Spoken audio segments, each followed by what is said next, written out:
And I just kept thinking, where could I go from here? How could I use the experience and the tools that I've got, being this long arm quilting machine that not many people have access to, and my classical fine arts education, and put them together and make something cool. Welcome to the Saginaw Art Museum podcast. COVID-19 pandemic is altering the usual routines of people around the globe and around the block. As practices of social distancing and self-quarantine are implemented, artists are finding new ways to adapt to the changing landscape. In this series, Art at Home, we have conversation with artists and creative-minded individuals to understand the way these unusual times are impacting lives. Viewing Milie Funk's work, you quickly realize this is not your traditional quilting. In what Funk refers to as thread illustration, she is inventing a new technique for using a long-arm quilting machine to create elaborate etching-like drawings with fabric and thread. While giving highest respect to more traditional art of quilting, she looks to pioneer quilting among a younger generation. This interview was recorded April 20th, 2020. I'm here today with Milie Funk, and she is a quilt artist. Milie, you have a little bit of a different view of maybe what some of our listeners might have when I say quilt artist. And I guess would that even be the accurate title, is calling you a quilt artist? And you do some pretty interesting work. Describe a little bit of what your work for us. I like to call it thread illustration. Excuse me. Basically, what I do is I have a long arm quilting machine, and I have a flat piece of fabric, and I illustrate with the machine as if it were a pen or a pencil. I use the thread color. I use, hatching, cross hatching, different textures, different designs to create the image using the thread as opposed to, fabric. Yeah, that's quite a different way of working. For somebody that hasn't seen a long arm quilting machine before, how would you describe that to them? Most of us have an idea of what a sewing machine looks like. So what I like to say is, take the sewing machine and put it on wheels. It's not quite accurate, but it's like a 14-foot carriage, I guess you could call it. And then you have the machine on wheels that can go any direction on that carriage. And it's got handles, and I move it, and it's massive. Yeah, it's big. It's not something that you necessarily just pack in your subcompact car and move. No, it's not your grandma's quilting machine. No. It is an industrial tool. So tell me a little bit more about how you got involved in quilting, and specifically using your long arm quilting machine there for doing this kind of work. Well, my mother owns a t-shirt quilt company where people send her their shirts and we make a quilt and send it back. So I ran the long arm machine for her company, worked my way through high school and college. I have an art degree in illustration. After college, I kept going, family run business, taking more and more responsibility. And one day I was at work by myself, didn't have anything to do, but I had a white piece of fabric. And so I put it on the machine and I was just doodling, for lack of a better word. And I ended up quilting a gigantic illustration of a tree on the white fabric. It was black on white, and the back was white on black. So it was reversible, kind of a negative. And I just kept thinking, where could I go from here? How could I use the experience and the tools that I've got, being this long arm quilting machine that not many people have access to, and my classical fine arts education, and put them together and make something cool. Yeah, and it certainly looks like you've found a way to do that. Many of your illustrations sort of capture that look of pen and ink, almost, at first glance. They look as if you've used a ballpoint pen or some sort of pen to color these quilting projects, pieces that you've done. Tell me a little bit more about how you sort of get inspiration for the designs that you pick. Is that something that you go out seeking, or is it something that comes to you a little bit more? A little bit of both. I've always been drawn to strong pen and ink drawings, such as, the huge trend of Zentangle right now that's going around, and a lot of, printmaking is strong black and white lines. That's always something that's been an inspiration to me. And so when I go looking for designs, sometimes I'll be looking at tattoo illustrations, and then it'll evolve through the process of searching through shapes that I like. I'll find another pen and ink drawing that'll lead me to, in a scientific drawing that just got added to the public domain. I've been doing a lot of butterflies, and those are inspired by a lot of the botanical drawings that are, from the early 1900s. And that have just been added to the public domain, and I'm looking through them and I'm seeing the line, the color, and sometimes people send me cool things. Like my dad sends me something new every couple of days, like you should try this or you should do that, and it's just got a lot of inspiration coming from all sides. You had indicated that this is something that's still relatively a new media for you.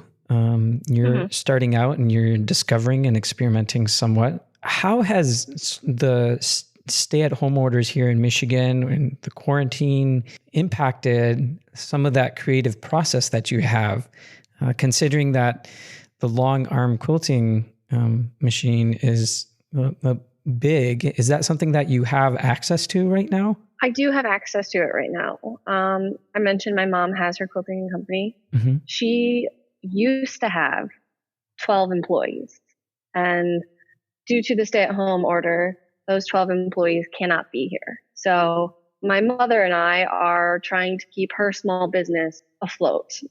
And that has really, clamped down on my time. I've been working, 6 days a week doing, her customer stuff. I haven't had the mental energy to, explore my own creativity, because by the time I get a free moment, it's just, I'm exhausted. And so I have access to the tools. I just don't have access to that creative spark right now, just because everything's so wild, which is frustrating because I feel like I need to make something, but I just, you look at it and you're just tired and you can't. It's almost as though an artist block, we talk about writer's block, but I think what you're describing is more sort of an artist block, where there's a certain hierarchy of priorities that you have right now, working with your family's business. And at the end of the day, your mind is a little bit toast. Yeah. And the long arm that I use is the company's long arm. So if the company, I rent time from my mother, if the company goes under, those long arms go away. And I can't, I just started this a year ago. So I can't afford my own long arm. And so it's like if my mother's company closes, I lose access to the long arm, and thus I lose access to my art. So it's a hard priority, prioritizing something else above what is my passion. But I'm hopeful that once the stay-at-home order is done and things can start to go back to some semblance of a normal, that by taking care of the company, I can take care of myself and my dreams to make art, to be an artist. Yeah, it is interesting how during this time, how interconnected the relationship is between different sectors and different people and different communities, and how it's impacting everybody in different ways. That description that you have of first things first is really sort of a theme that we're hearing quite a bit of. Tell me a little bit more. Are you having trouble accessing supplies that you need for doing your art right now as well? Are those in short supply at all? No, the supplies are all here. I buy them from my mother's company because she's got a lot of remainders, things that aren't big enough or not the right shape for a customer quilt. I have I have everything that I need. I don't have the time. And that's almost the exact opposite of what everybody else is experiencing. And I have another friend who's an artist as well, and she's done so much creating in these past couple weeks because she has all the time in the world. She's been able to focus in and create and do amazing things. And I'm the exact opposite because I don't have that time. And I feel a little jealous of people who get to stay at home. But at the same time, I'm grateful that I don't have to. I do have to because it's a home-based business, but I have access to the supplies and the creative outlet, but I just can't use it. Well, sort of looking into the future, considering that artist dream that you had mentioned, what does that look like for you? Is making these elaborate quilts and threaded illustration? Did I get it right this time? Yeah. Is this something that you hope to continue to pursue further down the road? Yeah, I really think it is because I mean, I've spent a lot of time on the internet the past year researching and trying to find someone, excuse me. I've been looking to try and find someone who does anything like I do. And I haven't really found anyone. There are people doing embroidery. There are people doing needlework. There are people doing quilting. And to some extent, some thread painting where they do a general outline with the long arm, and then they take acrylic paint and then they paint in the details. But no one is doing quite as intricate thread work as I am using a long arm quilting machine. Mm-hmm. And I really want to explore that. And being a young woman in the quilting area is kind of daunting. And I want to help bring quilting into a new generation as opposed to letting it die off, in the area of modernization where everything is made on a computer or with a machine. I want to bring back some of that handmade aspect to quilting. Yeah, I mean, quilting itself is such a tactile kind of way of working and a community building kind of exercise in some respects. And certainly I could see how you could pioneer sort of this new method of working into the future with others in your community and developing something of a original way of creating a piece of art. Yeah, evolving what we already have and building on that community of quilters. I mean, every community that you go to, if you look, you can find a quilt guild. And if you go to a quilt guild meeting, the majority of the members are old women. I don't want to say old women, but in my experience, they are older women. And you show up as a young person there. And they're so excited to see the art form that is quilting evolve and go new places and not be stuck with them or die off with their generation. Yeah, you get the opportunity to carry that torch and demonstrate a continued relevance of this art form. Mm-hmm. And it really is an art form. A lot of people think that quilting in general is more of a craft. And I really push back against the idea of quilting as a craft because there's so much math involved. Traditional pieced quilting it takes so much skill and concentration. And I really encourage people to go look at traditional quilts and all of the different styles of quilts and how it's evolved throughout the years. Because to me, it's not a craft. It really is an art form. It's a different medium, but still is art. That's a very thoughtful way of putting it, in terms of reframing how people might think of quilting and think of the quilts that they've seen or have. And so that's great. That's great.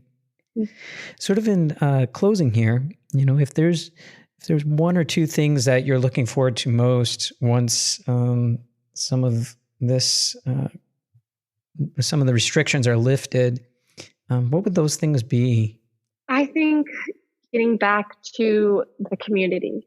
I'm part of I'm a runner, and I go to a run club, and I do go to Quilt Guild meetings every once in a while. And there are some local artists that I've been working with in the Lansing and Old Town area. Just getting back to them. You can show them a picture of what you're working on online, and you can share it on Instagram or whatever.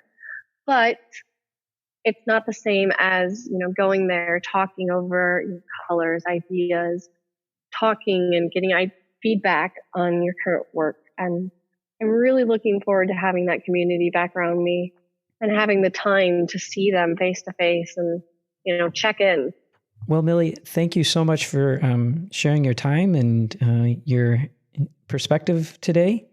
I'm going to look forward to seeing where your career takes you, and best wishes to you and your family through this challenging time.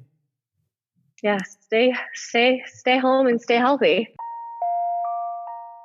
Thank you for listening to the Saginaw Art Museum podcast.